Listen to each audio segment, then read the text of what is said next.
Hello बच्चों, कैसे हो आप सब। My name is Sanya Nair, your chemistry mentor, और आप सभी का तहे दिल से स्वागत करती हूँ हमारे इस अमेजिंग प्लेटफॉर्म पीडब्ल्यू पर।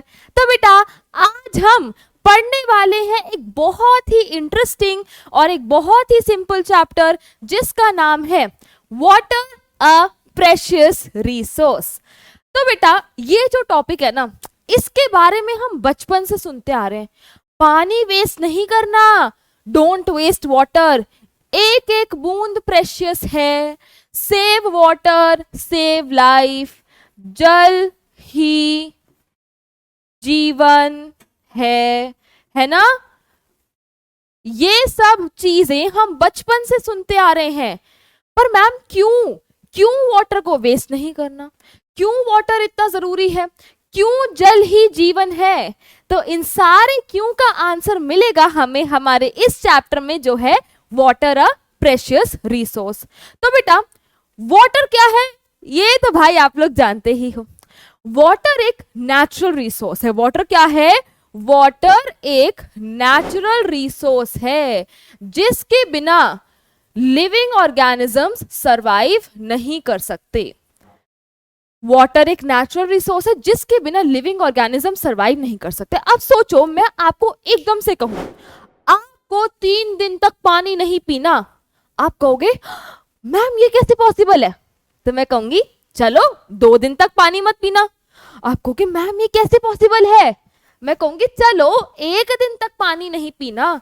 तो आप कहोगे मैम ये कैसे पॉसिबल है। तो बेटा सोचो, वाटर हमारे लिए इतना जरूरी है कि हम एक भी दिन उसके बिना नहीं सोच सकते कि एक भी दिन हमारा वाटर के बिना निकल जाएगा। लिविंग ऑर्गेनिजम्स, हम ह्यूमंस का जो 70% भाग है ना, वो क्या है? वो वाटर ही है। और भाई लिविंग ऑर्गेनिजम्स के लिए तो इंपॉर्टेंट है ही, साथ ही साथ भाई आपको इतनी सारी चीजों के लिए और वाटर की रिक्वायरमेंट होती है।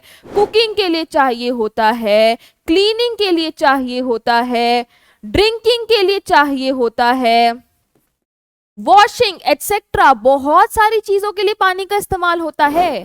तो अगर पानी इतना ही इंपॉर्टेंट है, पानी इतना ही ज्यादा प्रेशियस है, तो उसे कितना ज्यादा संभाल के रखना पड़ेगा, उसको कितना ज्यादा संभाल के उसको कितना ज्यादा सेव करना पड़ेगा। और बेटा इसी चीज की अवेयरनेस फैलाने के लिए, इसी चीज की अवेयरनेस फैलाने के लिए 22 मार्च को वर्ल्ड वाटर डे सेलिब्रेट किया जाता है। 22 मार्च को वर्ल्ड वाटर डे सेलिब्रेट किया जाता है। तो बेटा समझ आ गया। और अब वाटर की इसी इंपॉर्टेंस को समझने के लिए हम अपने इस चैप्टर को पढ़ने वाले हैं। बट बेटा अनफॉर्चुनेटली पूरे वर्ल्ड में वाटर शॉर्टेज की प्रॉब्लम फैल चुकी है। लोग घंटों घंटों लंबी लंबी लाइंस में लगते हैं कि अपने घर के लिए एक घड़ा पानी भर सकें। पहले मीलों दूर चल के जाते हैं धूप में, फिर घड़ा भरते हैं लाइनों में लग के, एक छोटा सा घड़ा, एक छोटी सी बाल्टी, और फिर वापसी चल के अपने घर जाते हैं। तो बेटा इस वाटर शॉर्टेज की प्रॉब्लम ने पूरे वर्ल्ड को घेर लिया है। तो ये चैप्टर पढ़ने का यही मकसद है कि हम सबसे पहले जान सके कि वाटर इतना प्रेशियस क्यों है, क्यों हमें उसे सेव करना होता है, और हम उसे कैसे सेव कर सकते हैं।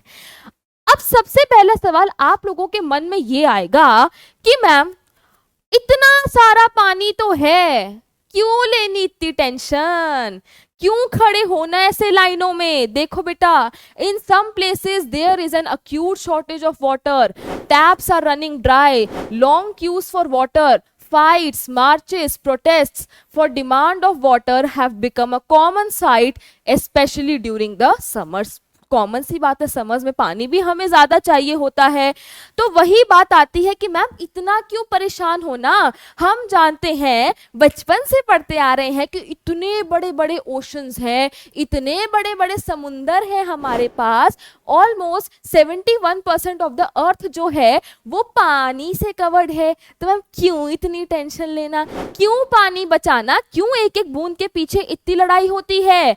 तो बेटा देखिए, माना कि 71% रफली हमारा 71% of the earth surface is covered with water और रिमेनिंग बेटा हमारा that is covered with land. ठीक है बेटा, तो अब देखो लेट अस सपोज ये हमारी अर्थ है जिसका रफली 71% जो है वो वाटर से कवर्ड है और रिमेनिंग बेटा हमारा जो है 29% के अराउंड रफली वो हमारा लैंड से कवर्ड है। अब मैम इतना सारा पानी है, क्या टेंशन है? तो बेटा ये जो टोटल वाटर है ना, ये जो अर्थ पे टोटल वाटर है, ध्यान से सुनना, इस टोटल वाटर का 97%, मैंने क्या कहा, इस टोटल वाटर का 97% जो है ना वो है हमारे पास ओशंस में या फिर सीज में, समुंदर में है, ओशंस में है। तो बेसिकली कहने की बात है कि 97% ऑफ द टोटल वाटर कैसा है बेटा, सॉल्टी है। कैसा है? नमकीन है, खारा है, सलाइन है। हम इस वाटर को कंज्यूम नहीं कर सकते हैं। मूवीज में देखा है ना हमने, जब लोग ऐसे आइलैंड पे फंस जाते हैं, समुंदर के बीचों बीच बेचारे फंस जाते हैं, तो क्या कहा जाता है, कुछ भी हो जाए समुंदर का पानी नहीं पीना, क्योंकि वो कैसा है, वो सॉल्टी है, वो सलाइन है, वो खारा है। We can not consume this water. तो बेटा इस टोटल वाटर का 97% तो कंज्यूम ही नहीं करा जा सकता। अब बचता है बेटा रिमेनिंग 3%। जो हमारा रिमेनिंग 3% बचता है वो है बेटा जी फ्रेश वाटर। वो कैसा है? वो है फ्रेश वाटर, यानी कि वो ऐसा वाटर है जिसे हम कंज्यूम कर सकते हैं, वो फ्रेश वाटर है।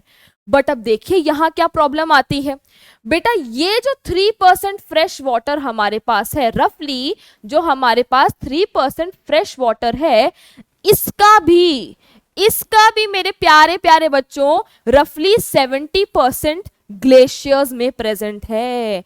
इस फ्रेश वाटर, जो इतना सा फ्रेश वाटर है, उसमें भी 70% of the fresh water glaciers की फॉर्म में जमा हुआ है, can not be used. Glaciers की फॉर्म में पहाड़ों की ऊंची ऊंची ऊंचाइयों पे जमा हुआ है।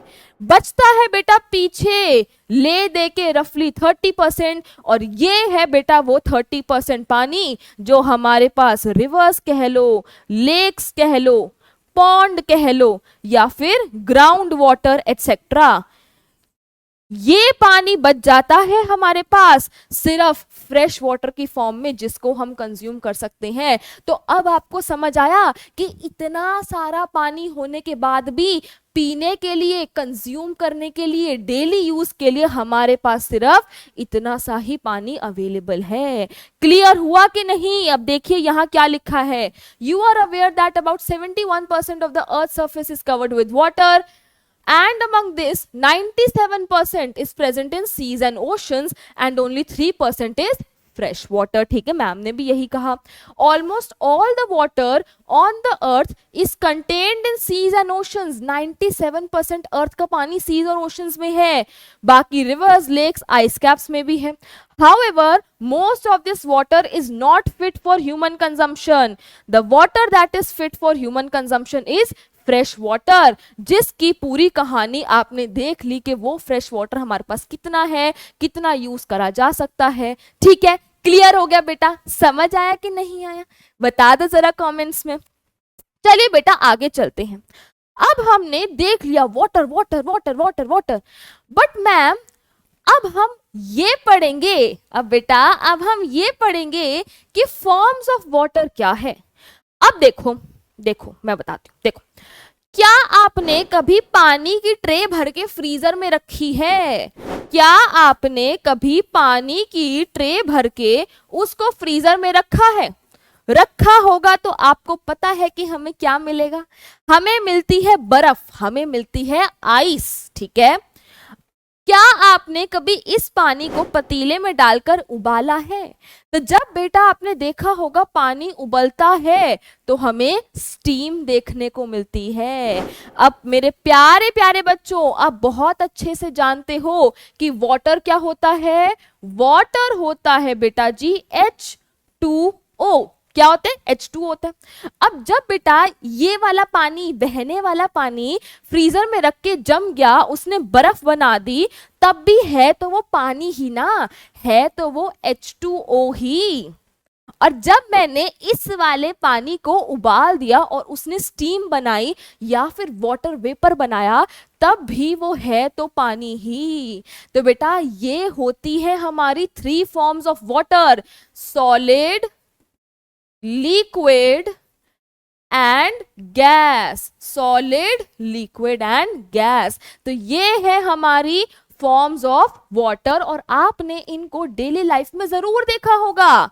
देखिए, the solid form snow and ice is present as ice caps at the poles of the earth, snow covered mountains and glaciers। तो जो सॉलिड फॉर्म ऑफ वाटर है वो एक तो आइस की फॉर्म में हमारी फ्रीजर में पाई जाती है, स्नो की फॉर्म में बेटा वो पहाड़ों की वादियों में पाई जाती है। ठीक है, सॉलिड समझ आ गया।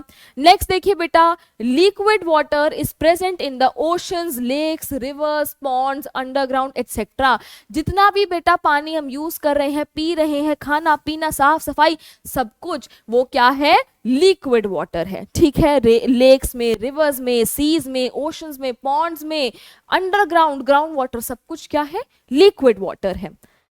देन बेटा आता है गैशियस फॉर्म ऑफ वाटर। तो गैशियस फॉर्म ऑफ वाटर, जैसे कि मैंने आपको बताया कि जो हमारा वाटर वेपर होता है, the gaseous form is the water vapor which is present in the air around us। water vapor, steam, ये सब क्या है, पानी ही है, बट पानी की कैसी फॉर्म है, गैशियस फॉर्म है। तो ये बच्चा क्या हो गया, ये लिक्विड पानी हो गया। और ये जो ऐसे ऐसे ऐसे ये आपको दिख रहे हैं वाइट वाइट, देखो ये आपको दिख रहे हैं, ये हमारा वाटर वेपर है। आपको दर्शाने के लिए, वैसे दिखता नहीं है बट आपको दर्शाने के लिए ऐसे बनाया गया है। The gaseous form of water is water vapour. तो क्लियर हो गया बेटा, समझ आया कि नहीं आया? तो चलो भाई, बहुत बढ़िया। अब हम एक ऐसा टॉपिक डिस्कस करने वाले हैं, छोटू सा, जब छोटू छोटू क्लासेस से पढ़ के आए हैं, जो कि है बेटा वाटर साइकिल। अब वाटर की पूरी राम गाथा डिस्कस करी जा रही है, तो जरा ये भी डिस्कस कर लेते हैं। अब आप प्यारे प्यारे बच्चे बहुत अच्छे से जानते हो कि बेटा जितनी भी हमारी वाटर बॉडीज होती हैं, और अब आप लोग तो जानते ही हो, rivers, lakes, pond, seas, oceans etcetera etcetera, ये सारी वाटर बॉडीज में क्या होता है, पानी होता है। जो कि बेटा सन की वजह से वो पानी क्या होने लगता है, इवेपोरेट होने लगता है। उस पानी की इवेपोरेशन होती है। यहाँ पे हमारे पास लिक्विड था और ये पानी इवेपोरेट होके क्या बन जाता है, वाटर वेपर बन जाता है। जब बच्चा ये वाटर वेपर ऊपर एटमॉस्फेयर में जाता है, तब वहां कंडेंसेशन होती है। ये वाटर वेपर कंडेंस हो जाता है और बनते हैं हमारे क्या, बादल। और क्या बन जाते हैं, बादल बन जाते हैं। जब ये बादल बहुत ही ज्यादा हैवी हो जाते हैं, जब ये बादल बहुत ही ज्यादा हैवी हो जाते हैं और पानी को अब पकड़ के नहीं रख पाते, तो बेटा पानी नीचे गिरने लगता है इनसे। ये देखिए पानी नीचे गिरता है, इसको बोलते हैं प्रेसिपिटेशन। और ये पानी नीचे गिर के कहाँ जाएगा, वाटर बॉडीज में ही तो जाएगा, नदियों में, लेक्स में, तालाब में। और अगर ग्राउंड पे भी गिरता है तो भी बह बह के नालों से फाइनली कर आके आखिरकार वाटर बॉडीज में ही मिलेगा ना। तो यहाँ आके ये कलेक्ट हो जाता है।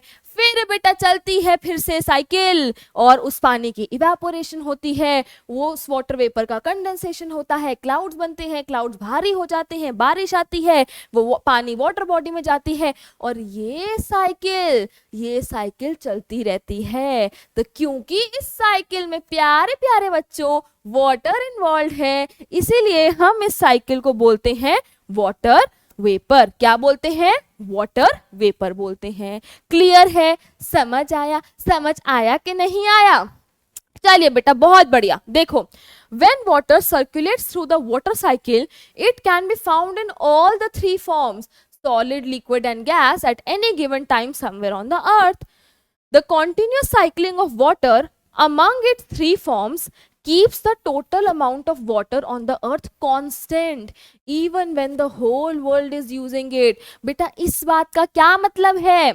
अब देखो, फॉर एग्जाम्पल आपके घर में कपड़े धुल रहे हैं, ठीक है, कपड़े धोए, पानी का इस्तेमाल करा कपड़े धोने के लिए, वो पानी कहाँ जाएगा? ड्रेन होके नालों में चला जाएगा, नालों से करते कराते फाइनली वो पानी कहाँ जाके मिलेगा? किसी ना किसी वाटर बॉडी में जाके मिलेगा।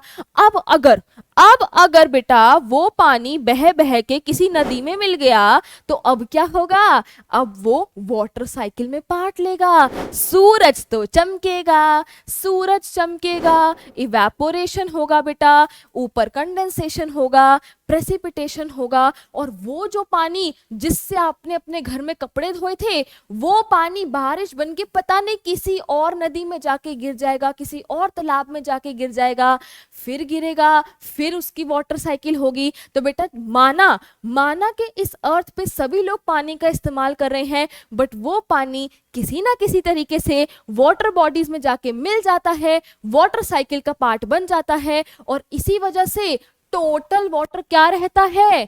कांस्टेंट रहता है। अब फिर से एक बार इस लाइन को देखते हैं। The continuous cycling of water among it's three forms keeps the total amount of water on the earth constant even when the whole world is using it.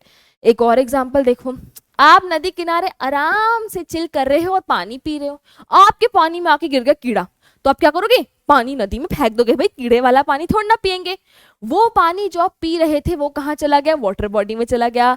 क्या होगी? वाटर साइकिल होगी। वो पानी कहीं और जाके किसी और वाटर बॉडी में पहुंच जाएगा, फिर वाटर साइकिल में पार्ट लेगा, फिर कोई उसे यूज करेगा, फिर वो वाटर बॉडी में आ जाएगा। तो इस वजह से माना कि लोग क्या कर रहे हैं? ऑल ओवर द वर्ल्ड पानी यूज कर रहे हैं, बट पानी क्या रहता है? कांस्टेंट। और all of this is because of water cycle. ठीक है बच्चा, क्लियर है? समझ आया कि नहीं? चलो भाई फिर आगे बढ़ते हैं। नेक्स्ट है बेटा ग्राउंड वाटर। अभी तक मैंने बार बार ये बोला, रिवर्स बोला, लेक्स बोला, ओशंस बोला, सीज बोला। मैम ये सब हम जानते हैं, ग्राउंड वाटर क्या होता है? तो देखिए बेटा, the water that falls on the earth surface seeps inside the earth and gets accumulated in the cracks and gaps of the rocks present inside the earth. बेटा जो हम बोल रहे हैं ना कि बारिश हो रही है, बारिश हो रही है, बारिश हो रही है, ये बारिश का पानी जब अर्थ की सरफेस पे गिरता है, ये बारिश का पानी जब अर्थ की सरफेस पे गिरता है तो ये बेटा सीप इन कर जाता है। ये क्या कर जाता है? सीप इन कर जाता है, और अर्थ के अंदर जितने भी पत्थर हैं, उनमें जितने भी क्रैक्स हैं, जितने भी गैप्स हैं, उनमें जाके क्या हो जाता है? इकट्ठा हो जाता है, अक्यूमुलेट हो जाता है। तो अब देखिए बेटा, लेट अस सपोज ये हमारी अर्थ है, मेरा घर कहाँ है? मेरा घर यहाँ पे है, और मेरी कोई फ्रेंड भाई यहाँ पे रहती है, ठीक है। अब चलो इसको स्ट्रेट बना देते हैं, ऐसे करते हैं, इसको स्ट्रेट बनाते हैं, आपको ज्यादा अच्छे से समझ आएगा। ये बच्चा अर्थ है, यहाँ मेरा घर है, थोड़ी दूर दूसरे शहर में मेरी फ्रेंड रहती है। अब क्या हुआ, मैंने कहा चलो यार आज थोड़ा फ्री टाइम है, ऐसा करते हैं अर्थ को खोदते हैं। मैंने अर्थ को खोदना शुरू करा और फाइनली यहाँ पे जाके मुझे पानी मिल गया, यहाँ पे जाके मुझे पानी मिल गया, ठीक है। मेरी फ्रेंड भी भाई उस दिन फ्री थी, उसने भी क्या कहा, चलो अर्थ को खोदते हैं, और उसको पानी मिला यहाँ पे जाके। उसे पानी कहाँ मिला? यहाँ पे जाके। तो बेटा जो टॉप मोस्ट लेयर होती है ना, जो टॉप मोस्ट लेयर होती है ना पानी की, जो बिल्कुल अपर लेयर होती है पानी की, उसे कहते हैं बेटा जी वाटर टेबल। क्या कहते हैं? Water table. सही पकड़े हैं, ठीक है। एंड बेटा देख रहे हो, इस जगह पे मुझे पानी जल्दी मिल गया, तो यहाँ का वाटर टेबल क्या है? ऊपर है। इस जगह पे मुझे पानी इतनी नीचे जाके मिला, तो यहाँ का वाटर टेबल क्या है? नीचे है। अब खुद सोचो, एक जगह है, लेट सपोज जहां मैं रहती हूँ वहां खूब झमाझम बारिश होती है, तो क्या होगा? जितनी बारिश होगी उतना वाटर अर्थ के अंदर सीप इन करेगा, उतना ज्यादा पानी अर्थ के अंदर होगा, और वाटर टेबल क्या होगा? ऊपर होगा। बेचारी मेरी फ्रेंड जहाँ रहती है वहाँ कम बारिश होती है, तो कम पानी सीप इन करेगा, पानी कम होगा तो नीचे ही पाया जाएगा ना, तो वहां पे वाटर टेबल क्या हो गया, नीचे हो गया। तो अब देखो, the water table is called the upper limit layer of the water present beneath the earth। अर्थ के नीचे जो पानी प्रेजेंट है ना, उस पानी की जो टॉप मोस्ट लेयर है उसे कहते हैं बच्चा वाटर टेबल। ठीक है, the water table can vary from one place to another. ठीक है, नेक्स्ट देखो, the water that is present beneath the water table is called ground water। तो बेटा इस पानी के नीचे कौन सा कलर ले, ये वाटर टेबल के नीचे जितना भी पानी है ये क्या है, यही तो है ग्राउंड वाटर। समझ आया कि नहीं आया कि ग्राउंड वाटर क्या है, वाटर टेबल क्या है, और कैसे वाटर टेबल अलग अलग जगहों पे अलग अलग हो सकता है due to various reasons. Clear हुआ कि नहीं हुआ, बताओ जरा कमेंट में। तो मैम अब हमने ये तो पढ़ लिया कि ग्राउंड वाटर क्या है, ठीक है मैम समझ आ गया, बट आखिरकार ग्राउंड वाटर आता कहां से है, धरती के नीचे पानी आता कहां से है। तो बेटा जो ग्राउंड वाटर का सबसे मेजर सोर्स है ना, वो क्या है, वो तो भैया हमारी रेन ही है। वो क्या है, वो है बारिश। ठीक है बेटा, the rain water and the water from other sources. Rain water तो हमें समझ आ गया। अब बेटा जैसे हमारा ग्राउंड वाटर है, अब कहीं आसपास भाई कोई तालाब है, कोई पॉन्ड है, वहां से भी क्या हो सकता है, पानी सीप इन कर करके ग्राउंड वाटर में जा सकता है। तो देखिए, the rain water and water from other sources such as rivers, ponds etc seeps through the soil and fills the spaces and cracks below the ground। तो बेटा बारिश तो मेजर हो गई, उसके अलावा अगर आसपास कोई पॉन्ड है, कोई तालाब है, कोई और वाटर बॉडी है, तो उसका भी पानी ऐसे ऐसे ऐसे ऐसे सीप इन करके ग्राउंड वाटर को रिप्लेनिश कर सकता है। तो ठीक है बेटा समझ आ गया, क्लियर हुआ कि नहीं हुआ, हो गया भैया, तो बहुत बढ़िया। तो बेटा अब देखिए कुछ इंपॉर्टेंट टर्म्स जो है वो समझ लेते हैं। तो पहली तो टर्म है भैया इनफिल्ट्रेशन। मैम बड़ी देर से कही जा रही है वाटर सीप इन करता है, वाटर अर्थ के अंदर सीप इन करता है, वाटर अर्थ के अंदर सीप इन करता है। इतनी बड़ी स्टेटमेंट बार बार बोलने की बजाय बेटा हम उस प्रोसेस को बोल देते हैं इनफिल्ट्रेशन। देखिए, the process of seeping of water into the ground, जो मैं कह रही हूं ना, अर्थ में पानी सीप इन करता है, ग्राउंड से सीप इन करता है, उसी को कहते हैं बेटा infiltration. The ground water thus gets recharged by this process. तो ग्राउंड वाटर इसी प्रोसेस से तो रिचार्ज हो रहा है कि जो ग्राउंड में, जो अर्थ में पानी सीप इन कर रहा है, इनफिल्ट्रेशन उसी से तो ग्राउंड वाटर रिचार्ज हो रहा है। ठीक है ना, चलिए नेक्स्ट बेटा है हमारा एक्विफर। नेक्स्ट टर्म क्या है, एक्विफर। क्या होता है, at places the ground water is stored between layers of hard rock below the water table, this is known as aquifer। बेटा जब हार्ड रॉक्स, बड़ी बड़ी सॉलिड हार्ड रॉक्स के बीच में जब पानी स्टोर होता है तब हम उसे बोलते हैं एक्विफर। तो बेटा अब इस एक्विफर से, इन हार्ड रॉक्स के बीच में जो पानी स्टोर्ड है, अगर उसे ऑब्टेन करना है तो क्या करेंगे, तो हम करेंगे वेल्स लगाएंगे, हैंड पंप्स लगाएंगे। देखिए वेल्स लगाएंगे, हैंड पंप्स लगाएंगे, क्योंकि पानी तो चाहिए ना, यही तो पढ़ रहे हैं। ठीक है बेटा, एक्विफर समझ आया कि नहीं आया, बहुत बढ़िया। चलिए भाई आगे चलते हैं। नेक्स्ट है बेटा कि मैम हमें ग्राउंड वाटर समझ आ गया, हमें ग्राउंड वाटर के सोर्सेस समझ आ गए, हमें कुछ टर्म समझ आ गई, बट आखिरकार इस ग्राउंड वाटर का लेना कैसे है, कैसे इसे ऑब्टेन करना है, तो भैया ये तो हमें पता ही है। Ground water can be obtained by digging wells, using hand pumps, electric pumps etcetera. तो बेटा अब आप देखते हैं इंडिया में इतनी सारी जगहों में वेल्स का इस्तेमाल होता है, हैंड पंप्स का इस्तेमाल होता है, ऐसे ऐसे करके हम हैंड पंप यूज करते हैं ना पानी निकालने के लिए, इलेक्ट्रिक पंप्स का इस्तेमाल होता है। तो ये सब पानी हमें मैजिकली नहीं दे रहे हैं, इन सब में पानी कहाँ से आता है, वेल्स में। ये हैंड पंप जो हमें पानी निकाल के दे रहा है, कहाँ से पानी दे रहा है, ग्राउंड वाटर दे रहा है। अब ग्राउंड वाटर मिल गया है तो उसके यूजेस भी देख लो। देखिए, कंजम्पशन और ड्रिंकिंग वाटर, ऑब्वियस सी बात है बेटा। डोमेस्टिक चोर्स, घर के काम करने हैं, उसके लिए भी यूज होता है, खाना पकाना, साफ सफाई, बहुत सारे काम होते हैं। इरिगेशन ऑफ क्रॉप्स, बेटा क्रॉप्स को इरिगेट करना उसके लिए भी जरूरी है, खाना कहाँ से आएगा अगर इरिगेशन नहीं होगी सही से। तो water services in public buildings and offices, buildings में पानी सप्लाई करना, ऑफिसेज में पानी सप्लाई करना। फायर फाइटिंग, फायर फाइटिंग के लिए भी बेटा पानी यूज होता है, ग्राउंड वाटर यूज होता है। तो ये कुछ यूजेस हैं ग्राउंड वाटर के। आप लोग अगर अपनी तरफ से और भी यूजेस लिखना चाहते हैं तो लिख सकते हैं, ऐसा नहीं है कि मैम ने बस ये बता दी यही लिखने हैं और सिर्फ यही यूज है, बहुत सारे यूज है। लिखने बैठेंगे ना पूरा बोर्ड भर जाएगा, इसलिए आप जो लिखना चाहें वो आप लिख सकते हैं। मैंने आप लोगों के लिए कुछ यूजेस लिख दिए हैं। ठीक है बच्चा, समझ आ रहा है कि नहीं आ रहा?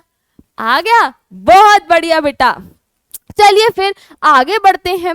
नेक्स्ट है बेटा, अब देखो अगर कहीं का वाटर टेबल ऊपर है, वाटर टेबल क्या है, जो अपर लिमिट है हमारे पानी की, अगर कहीं का वाटर टेबल ऊपर है तब तो बल्ले बल्ले है, कोई टेंशन नहीं है। बट अगर बेटा वाटर टेबल क्या हो गया, नीचे चला गया, तो है प्रॉब्लम की बात। तो बेटा डिप्लीशन ऑफ वाटर टेबल। देखिए बेटा, water drawn from under the ground gets restored by the seepage of rain water. आप पानी लिए जा रहे हो, लिए जा रहे हो, लिए जा रहे हो, वहां पानी रिफ्रेश कैसे हो रहा है, वहां पानी की रिप्लेसमेंट कैसे हो रही है, किसकी वजह से, रेन वाटर की वजह से। और अभी हमने पीछे पढ़ा पॉन्ड्स हैं, रिवर्स हैं, लेक्स हैं आसपास, उसका भी पानी सीप इन करता है। अब देखो कहीं वाटर टेबल बढ़िया है, ज्यादा है, ठीक है, बट वाटर टेबल कम हो रहा है, क्यों कम होता है, क्या वजह है? देखिए मैं बताती हूँ। लेट अस सपोज आपके घर में एक घड़ा है पानी का, आप रोज उससे 1 गिलास पानी पीते हो, ठीक है, और रोज रात को आपकी मम्मी उसमें 1 गिलास पानी डाल देती है। तो बेटा घड़े से आपने जितना पानी लिया उतना ही पानी घड़े में वापस आ जाता है। क्या कहा मैंने? ये घड़ा है, मैम की ड्राइंग पे मत जाना, अच्छी नहीं है, ठीक है। घड़े में क्या है, पानी है। आप जितना पानी घड़े से लेते हो, घड़े में उतना पानी क्या होता है, वापसी आ जाता है। 1 गिलास आप लेते हो, 1 गिलास रात को मम्मी उसमें डाल देती है। अब क्या हुआ, एक दिन 4-5 दोस्त खेल रहे थे, बड़ी प्यास लगी, ओहो प्यास लग गई, थक गए, पसीना आ गया, चलो भाई इसका घर पास में है, इसके घर सारे पानी पीने चलते हैं। तो आप अपने 4-5 दोस्तों को ले आए पानी पिलाने के लिए। अब आपने 4 दोस्तों को पानी पिलाना है तो आपने क्या करा, इसमें से 4 गिलास पानी लिया, ठीक है, 1 गिलास, 2 गिलास, 3 गिलास, 4 गिलास। पर रात को मम्मी ने घड़े में पानी कितना डाला, मम्मी ने तो घड़े में 1 गिलास ही पानी डाला ना। तो बेटा जितना पानी आपने ले लिया, क्या उतना पानी रिप्लेस हुआ, क्या उतना पानी वहां पे रिप्लेनिश हुआ, क्या उतना पानी रिचार्ज हुआ? नहीं हुआ। तो बेटा जिस स्पीड से आप पानी यूज कर रहे हैं, अगर उस स्पीड से पानी रिप्लेस या रिचार्ज नहीं होता है तो क्या होगा, पानी का लेवल कम हो जाएगा। और इसी को अगर हम वाटर टेबल से रिलेट कर दें, जिस स्पीड से आप ग्राउंड वाटर का प्रयोग करी जा रहे हैं, करी जा रहे हैं, करी जा रहे हैं, अगर उस स्पीड से बेटा ग्राउंड वाटर रिप्लेनिश नहीं हो रहा तो क्या होगा, ऑब्वियसली बात है, वाटर टेबल का लेवल नीचे जाएगा। देखिए, the water table does not get affected as long as we use या फिर draw as much water as is replenished by natural processes। natural processes, बारिश बुरिश है, जितना पानी बारिश से अंदर जा रहा है, ग्राउंड वाटर सीप हो रहा है ग्राउंड में, जितना हो रहा है उसी हिसाब से पानी यूज करेंगे तो कोई टेंशन नहीं है, ठीक है। बट प्रॉब्लम कब आती है, जब आप यूज करी जा रही धड़ाधड़ धड़ाधड़ धड़ाधड़, बट क्या हो रहा है, उस स्पीड से रिप्लेस नहीं हो रहा। हाउएवर वाटर टेबल में go down if the water is not sufficiently replenished, जैसे कि मैंने आपको बता दिया, ठीक है बेटा। समझ आया? देखो फिर, दिस में happen by the following methods. अब इनकी वजह क्या है? ये तो भाई मटके वाला तो एग्जाम्पल अपना लोकल था, एक घर का एग्जाम्पल था, बट बेटा पूरे वर्ल्ड का, इंडिया की भी बात करें तो पूरी कंट्री में क्यों वाटर टेबल डिप्लीट होता है, आइए उसके रीजंस देखते हैं। Increasing population, increasing industries, agricultural activities. तो आइए बेटा एक एक करके इन पॉइंट्स को पढ़ते हैं और जानते हैं कि क्यों वाटर टेबल नीचे जा रहा है, डिप्लीट हो रहा है। तो पहला तो है बच्चा इंक्रीजिंग पॉपुलेशन। अब जैसे मैंने आपको घड़े का एग्जांपल दिया कि रोज एक बच्चा एक ग्लास पानी पी रहा है, एक ग्लास पानी उसमें रात को डल जाता है, कोई प्रॉब्लम नहीं है, बट जैसे ही एक की बजाय 4 बच्चे हो गए, 5 बच्चे हो गए, तो क्या हुआ?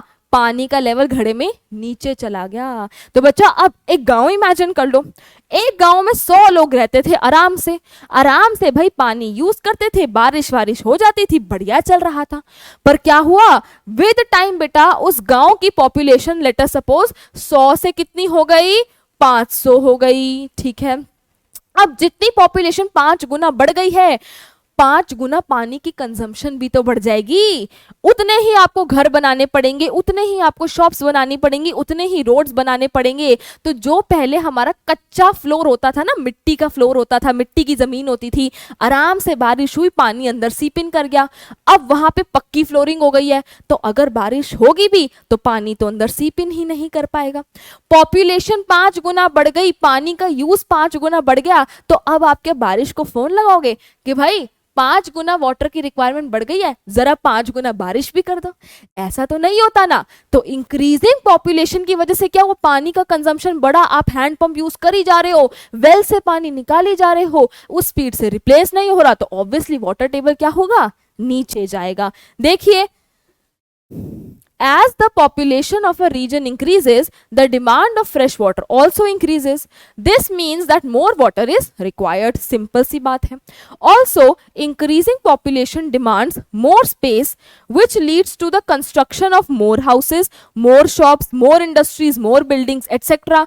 ये सब चीजें कच्ची जमीन पे थोड़ी ना बनेंगी, पक्का फ्लोर करना पड़ेगा। अब अगर बारिश हो भी गई, बरसोरे मेघा मेघा हो भी गया, तो वो पानी तो पक्के फ्लोर पे बेचारा पड़ा ही रहेगा, अंदर तो वो सीप इन ही नहीं कर पाएगा। The number of places like parks, grounds etcetera वो डिक्रीज होता है। पेड़ काट के ही तो लैंड मिलेगा, लैंड कहाँ से पैदा करोगे? पेड़ काटोगे, जो ग्राउंड बने हुए हैं, पार्क्स बने हुए हैं, उनको हटाओगे कि वहां हम घर बनाएंगे, शॉप बनाएंगे, है ना। देखो फिर, all this reduces the possibility of rainwater getting into the soil particles because the concrete floors and roads do not allow the seepage of water. यही मैंने आपको बताया। This means that an increased demand and usage of groundwater as compared to the replenishment of water table occurs. तो बेटा जितनी requirement है उस speed से रिप्लेस नहीं हो रहा, रिप्लेनिश नहीं हो रहा, तो क्या होगा? This results in the depletion of water table in that region. तो समझ आया कि कैसे इंक्रीजिंग पॉपुलेशन की वजह से water table is depleting. Next देखते हैं बच्चा, नेक्स्ट है हमारा इंक्रीजिंग इंडस्ट्रीज। अब बेटा ये सारी चीजें ना इंटरलिंक्ड होती हैं। अब पॉपुलेशन बढ़ी, घर ज्यादा बनेंगे, शॉप ज्यादा बनेंगी, रोड ज्यादा बनेंगी, इंडस्ट्रीज ज्यादा बनेंगी, लोगों को सामान भी तो चाहिए ना यूज करने के लिए। अब बेटा इंडस्ट्रीज में ना कोई भी चीज अगर मैन्युफैक्चर हो रही है तो उसके मैन्युफैक्चरिंग में कहीं ना कहीं पानी का इस्तेमाल तो होगा ही। लिखवा लो भाई, कोई भी चीज मैन्युफैक्चरिंग हो रही है, किसी ना किसी स्टेज पे कहीं ना कहीं पानी का इस्तेमाल होगा। इंडस्ट्रीज बढ़ेगा, मैन्युफैक्चरिंग बढ़ेगी आर्टिकल्स की, उतना ही ज्यादा पानी रिक्वायर्ड होगा। और वो पानी कहां से आ रहा है?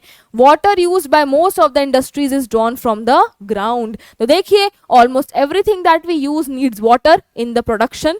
The number of industries is increasing, और वो पानी कहां से लेंगे? ग्राउंड से लेंगे। तो इस वजह से भी क्या होगा? वाटर टेबल डिप्लीट होगा। नेक्स्ट देखिए बेटा, नेक्स्ट एग्रीकल्चरल एक्टिविटीज, फिर से इंटरलिंक्ड है। पॉपुलेशन बढ़ेगी, लोग, नंबर ऑफ पीपल बढ़ रहे हैं, भूख तो सबको लगती है ना, गला भी सबका सूखता है, भूख भी सबको लगती है।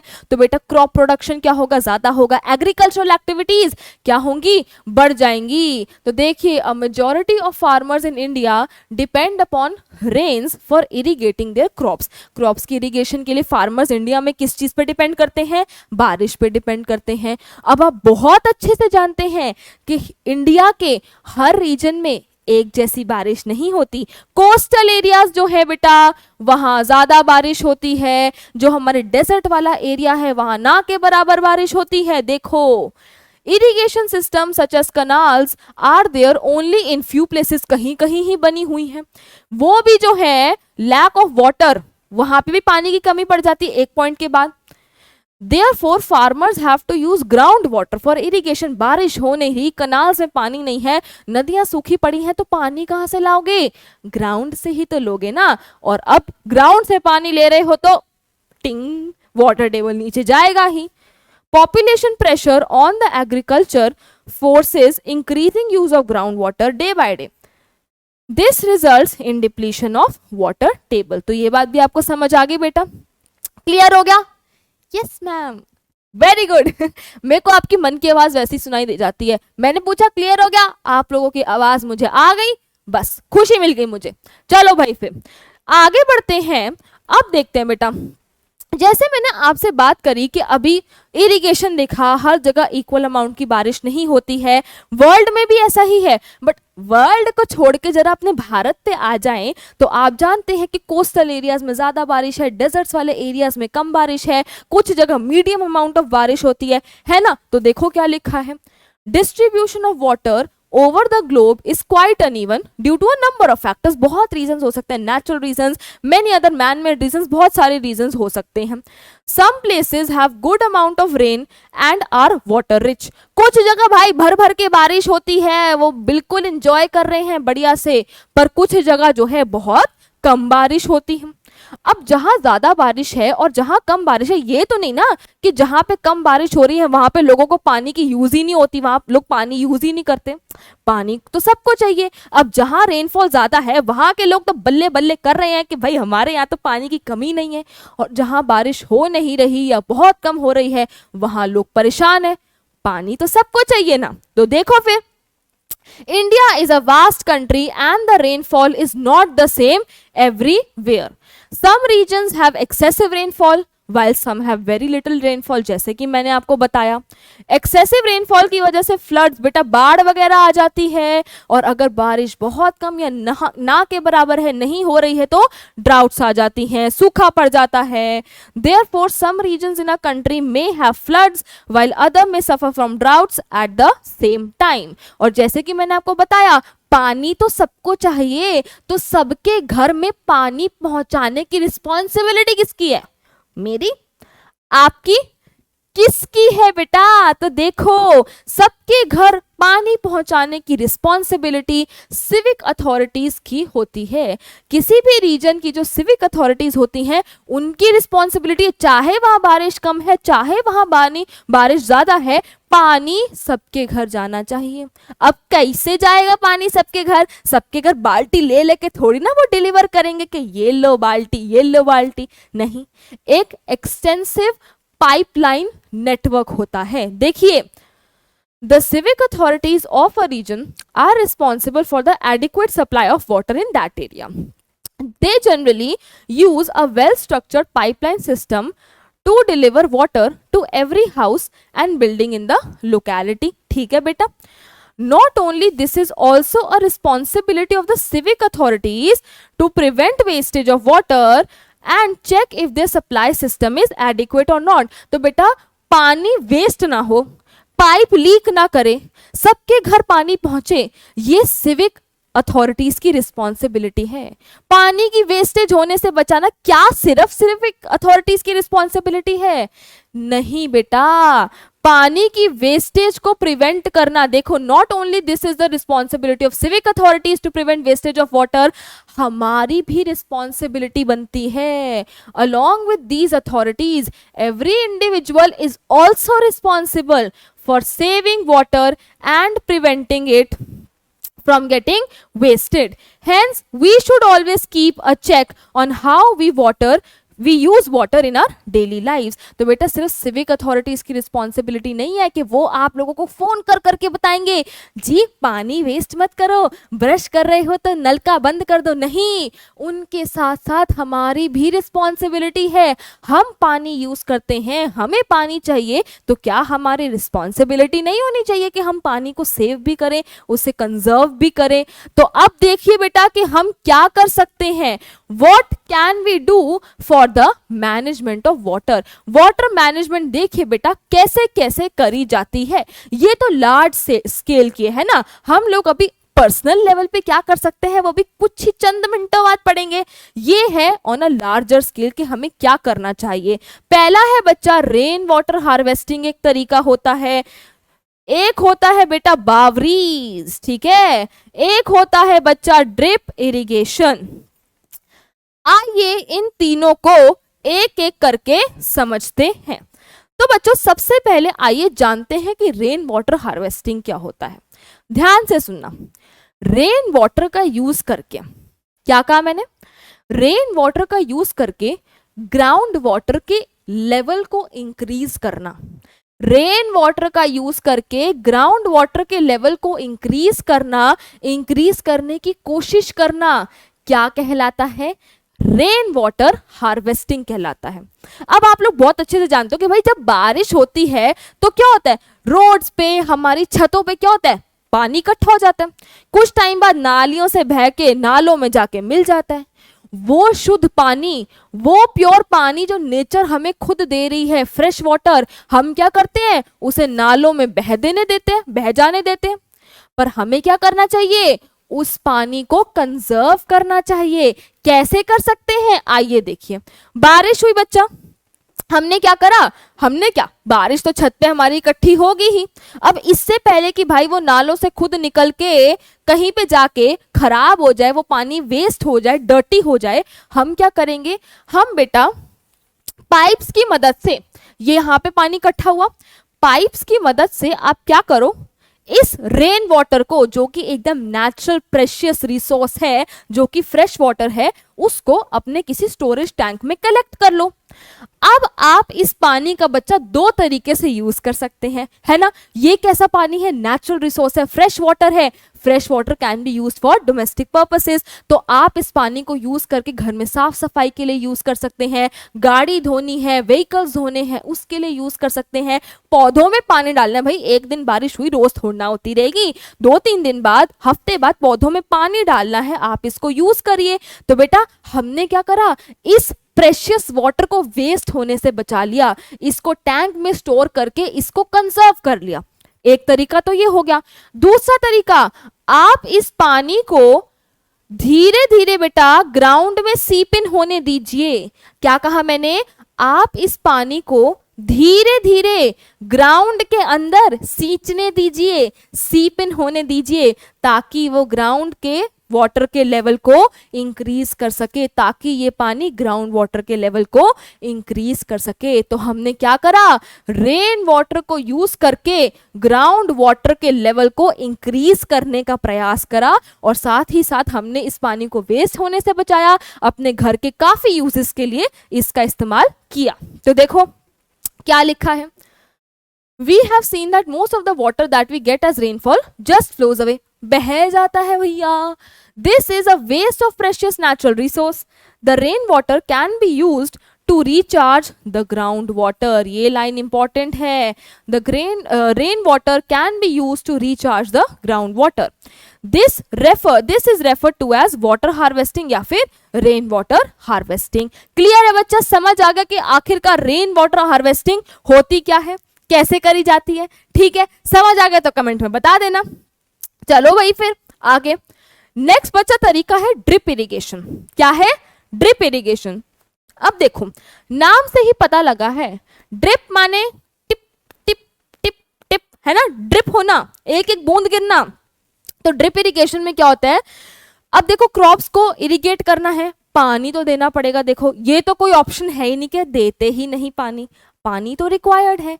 कहाँ से आएगा पानी? ग्राउंड वाटर से लेते हैं फार्मर्स। अगर बारिश नहीं हो रही है, कहीं पे पीछे ही पड़ा, बारिश नहीं हो रही है, कम होती है, तो ग्राउंड वाटर का तो इस्तेमाल करना ही पड़ेगा। बट सोचो कोई ग्राउंड वाटर को निकाल के ऐसे ही बिना देखे कोई फार्मर इधर उधर ऐसे ही पानी को फेंक रहे हैं, वो वेस्ट हो जाएगा। तो क्या करा जाता है बच्चा? ड्रिप इरिगेशन करी जाती है। इसमें क्या होता है, हम ना एक पाइप का सिस्टम, एक पाइपलाइन का नेटवर्क जो है ना, वो पूरे खेत में फैला देते हैं। और इन पाइप से बेटा टिप टिप करके, इन पाइप से एक एक बूंद जो है वो डायरेक्टली पौधे की रूट्स तक जाता है। वो जो पानी इससे एक एक बूंद करके निकलता है वो डायरेक्टली पौधे के बेस तक जाता है, पौधे के रूट्स में जाता है, और पानी वेस्ट होने से बच जाता है। तो देखिए, a farmer using water in the field can use water economically. Drip irrigation is a technique of watering the plants by making use of narrow tubes which deliver the water directly at the base of the plant, at the roots of the plant. तो ये भी एक तरीका है बेटा किसका? Water management का। Next देखो, नेक्स्ट है बाउरीज। बाउरीज क्या होता है बेटा? बाउरीज भी एक तरीका है वाटर मैनेजमेंट का। क्या होता है, पुराने जमाने में बेटा इतनी डीप चीजें कंस्ट्रक्ट करी जाती थी, इतने डीप ये जो कंस्ट्रक्शन साइट्स हैं वो बनाई जाती थी, काफी इनकी डेप्थ होती थी। अब बारिश हुई तो क्या हुआ, पानी इनमें जाके इकट्ठा हो गया है, ठीक है। और इनमें क्या होती थी, ये इतनी सारी सीढ़ियां बना देते थे, ठीक है। अब यहाँ पे लेट अस सपोज पानी यहाँ पे इकट्ठा हो रखा है, कोई यहाँ से इस वाले पानी को कैसे यूज करेगा बताओ जरा। तो वो क्या करते थे, आराम आराम से भाई सीढ़ियां उतर उतर के यहाँ तक आते थे, पानी ले लेते थे और अपना काम कर लेते थे।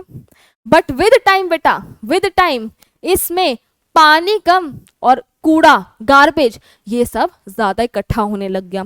किसी ने ध्यान ही नहीं दिया इनकी तरफ, और ये क्या हो गई, धीरे धीरे डंपिंग ग्राउंड्स बन गए, गार्बेज साइट्स बन गई। देखो बच्चों, an ancient practice of storing water involve the construction of baoris. In old times rain water was collected in these, however with time their usage declined. इनका प्रयोग क्या हो गया, कम हो गया। बट आजकल फिर से क्या है, चैप्टर कैसे स्टार्ट करा था, लेक्चर कैसे स्टार्ट करा था, वाटर शॉर्टेज हो गई है। But now due to the scanty rainfall people are again using them to solve their problems of water storage. ठीक है बच्चों, समझ आया कि आखिरकार वाटर मैनेजमेंट कैसे करा जा सकता है, क्या होता भी है, करा तो जा सकता है और ऐसे होता भी है। ठीक है बेटा, समझ आया तो बताओ मुझे। बहुत बढ़िया, ठीक है। चलिए बेटा, अब जैसे कि मैंने आपको प्रॉमिस करा था कि ये जो हमने 3 चीजें पढ़ी ये तो लार्जर स्केल है, हम ऑन अ पर्सनल लेवल क्या कर सकते हैं इस प्रेशियस रिसोर्स को कंजर्व करने के लिए। देखिए बच्चा, बहुत सारी चीजें हैं। Turn off the taps while brushing, सुबह उठ के ब्रश कर रहे हैं, लोगों को आदत होती है ब्रश करके पूरे अपने घर का टूर ले लेते हैं। अच्छा किचन में क्या हो रहा है, अच्छा ड्राइंग रूम में क्या हो रहा है, बाहर बारिश हो रही है या धूप निकली हुई है, पूरे टाइम टैप ऑन रहता है। तो बेटा जब ब्रश कर रहे हैं टैप्स को बंद कर दीजिए। Mop the floor instead of washing, क्या करो बेटा, पूरी ऐसे पानी की बाल्टी उड़ा नहीं देनी है फ्लोर पे, पोछा लो, पोछा मॉपिंग करो, ठीक है। Turn off the water while shaving, ये भी बेटा सेम कॉन्सेप्ट है, शेव कर रहे हैं, आपके पापा दादाजी ये सब शेव कर रहे हैं, पानी का टैप बंद कर दीजिए। Use buckets instead of showers, भाई क्या है, शावर के नीचे खड़े हो जाना है, गाने लगा लेने हैं, नहीं, वाटर कंजर्व करना है तो बेटा बकेट्स का इस्तेमाल करिए। शावर्स में हमें लगता है क्या हुआ, 5 मिनट ही तो खड़े हुए थे हम शावर के नीचे, इतना तो हम नहा भी लेते हैं, बट बेटा 5 मिनट में आप एक बकेट से नहाएंगे, और अगर आप 5 मिनट के लिए शावर ऑन करेंगे तो सोचिए कितना सारा पानी वेस्ट हो जाएगा। Check for leaks in the pipes, बेटा पाइप की जो लीकेज है वो टाइम टू टाइम चेक करते रहना चाहिए। सोचिए आप ये सारा काम तो कर रहे हैं बट फिर भी कहीं एक लीकेज है, पानी लीक हो रहा है, वेस्ट हो रहा है, तो इसीलिए टाइम टू टाइम बेटा पाइप्स में लीकेज भी चेक करते रहना चाहिए। इसके अलावा और बहुत सारे पॉइंट्स हैं और हर बच्चा मुझे कमेंट में एक एक पॉइंट जरूर लिख के बताएगा कि हम ऑन अ पर्सनल लेवल क्या कर सकते हैं वाटर को कंजर्व करने के लिए। चलिए बच्चा आगे चलते हैं। अब देखिए ये हमारा लास्ट टॉपिक है इस चैप्टर का, जो कि एक बहुत ही ग्रेव कंसर्न है। मैंने आपको चैप्टर की स्टार्टिंग में कहा था 3 दिन तक पानी नहीं पीना, घबरा गए आप लोग। 2 दिन तक नहीं पीना, घबरा गए। 1 दिन तक नहीं पीना, तब भी घबरा गए।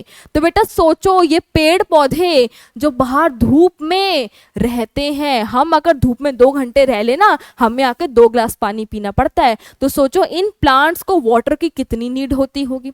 अगर इन पौधों को पानी ना मिले तो ये सूख जाते हैं, मुरझा जाते हैं, मर जाते हैं। देखिए पॉटेड प्लांट्स विल्ट, मुरझा जाते हैं, सूख जाते हैं if they do not get water for a few days. सोचो बेटा, प्लांट्स मुरझा गए, अर्थ की ग्रीनरी खत्म हो गई। प्लांट्स हमें ऑक्सीजन देते हैं, कहां से आएगी ऑक्सीजन? प्लांट्स हमें खाना देते हैं, कहां से आएगा खाना?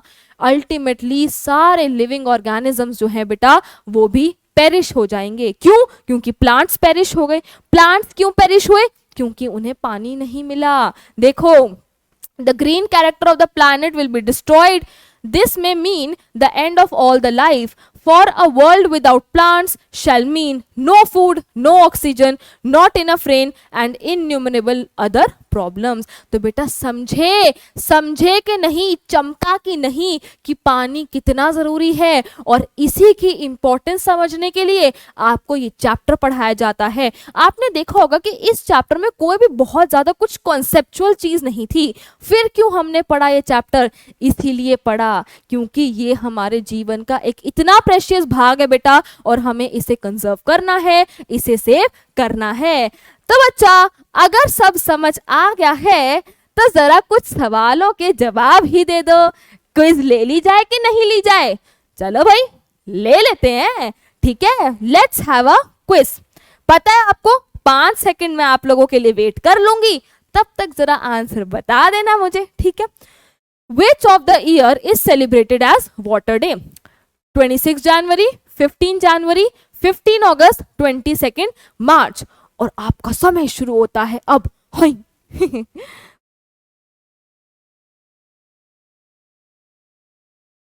आया आंसर? मिला? क्लास की स्टार्टिंग में बताया था वर्ल्ड वाटर डे किस दिन मनाया जाता है? 22 मार्च को मनाया जाता है, ठीक है बच्चा। चलिए, which is the process through which water continuously changes its form? Water cycle, food cycle, rain, all of these। और आपका समय शुरू होता है अब। 1 2 3 4 5। तो बेटा क्या आया आंसर? जी हाँ, water cycle, the process through which water continuously changes it's forms. याद आया कि नहीं आया? बहुत बढ़िया। चलो भाई आगे। Which of the following does not show water shortage? Taps running dry, long queue for water, marches and protests for demand of water, a family getting 3 buckets of water per person per day। कौन सी चीज है जो water shortage को नहीं दर्शाती है? और आपका समय शुरू होता है अब। 1 2 3 4 5। तो बच्चों इनमें से कौन सी चीज है जो वाटर शॉर्टेज को नहीं दर्शाती है? और वो है बच्चा a family getting 3 buckets of water पर पर्सन। टैप्स सूखे हैं, water shortage. Long Q for getting water, लंबी लंबी लाइन लगी हुई है पानी के लिए, water shortage. Marches and protest for the demand of water, water shortage. But water shortage को कौन सी चीज नहीं दर्शाती? कि एक फैमिली को हर दिन 3 बकेट पानी मिलता है, 3 बाल्टी पानी मिलता है, वो भी पर पर्सन। तो ये तो बहुत ही बढ़िया बात है बेटा, ठीक है। चलो, every drop counts is a slogan related to counting the drops of any liquid, counting the water drops, importance of water, importance of counting। और भाई समय शुरू हो गया है। 1 2 3 4 5।